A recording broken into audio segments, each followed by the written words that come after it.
খুনিদেরকে পালিয়ে যাওয়ার সুবিধা করে দেওয়া হলো। একটা বিশেষ দেশের প্লেন সেদিন কেন এসেছিল ঢাকায়, এরপরে হঠাৎ করে উধাও হয়ে গেল কিভাবে? তার জবাব স্বৈরাচারী সরকাররা না দিলেও একদিন তাদেরকে দিতে হবে। আমরা সেই হত্যাকাণ্ডের বিচার চাই।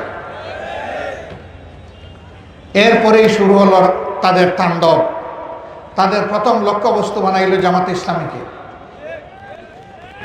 যারা পরীক্ষিত দেশপ্রেমিক, যারা তাদের সততায় দেশবাসীকে মুগ্ধ করেছিলেন, দক্ষতার স্বাক্ষর রেখেছিলেন দায়িত্বের পরতে পরতে, সেই সমস্ত ঠান্ডা মাথায় মিথ্যা অভিযোগ এনে, সাজানো কোর্ট, পাতানো সাক্ষী দিয়ে এবং ব্রাসেলস থেকে রায় এনে সেই সমস্ত নেতৃবৃন্দকে খুন করা হলো, ফাঁসি দেওয়া হলো, কাউকে কাউকে তিলে তিলে মৃত্যুর দিকে ঠেলে দেওয়া হলো, তারা জেলের ভিতরে ইন্তেকাল করলেন।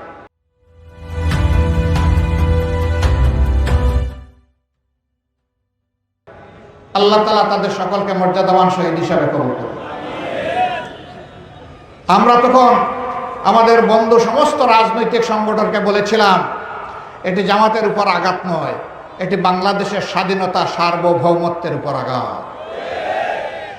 স্বাধীনতা সার্বভৌমত্বের এই বিশাল দেয়াল ভেঙে দিলে বাকি সবাই বেঁচে যাবেন, কেউ টিকতে পারবেন না। আমাদের পাশে দাঁড়ান, ফ্যাসিজমকে সম্মিলিতভাবে আমরা মোকাবেলা করি। আফসোস আমরা কথাগুলা বুঝাইতে পারি না, সবাই মিলে একসাথে সেই যুদ্ধটা করতে পারলাম না।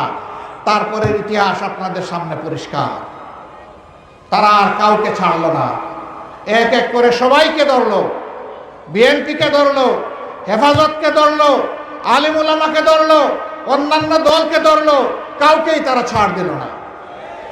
এমনকি এই যে সাংবাদিক বন্ধুরা আজকে এসেছে এখানে আমাদের নিউজ কভার করতে, তাদেরকেও ধরলো, তাদেরকে খুন করলো, তাদেরকেও আমাদের সাথে গুম করলো, তাদেরকেও আয়না করে পাঠালো, তাদেরও কাউকে ধরে ভারতের বর্ডারের ওপারে নিয়ে ফেলে দিল। এইভাবে সারাটা দেশকে তারা নরকে পরিণত করেছে।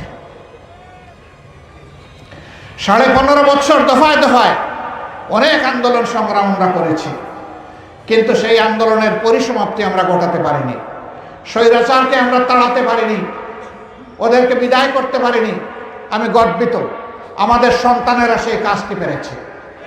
আমি আমাদের সন্তানদেরকে ভালোবাসা উপহার দিচ্ছি, শ্রদ্ধা জ্ঞাপন করছি, কৃতজ্ঞতা জানাচ্ছি, জাতির পক্ষ থেকে তাদেরকে স্যালুট জানাচ্ছি। আল্লাহ তাআলার সাহায্যে তারা একটা অসাধ্যকে সাধন করেছে। এরকম সন্তান পেয়ে জাতি গর্বিত।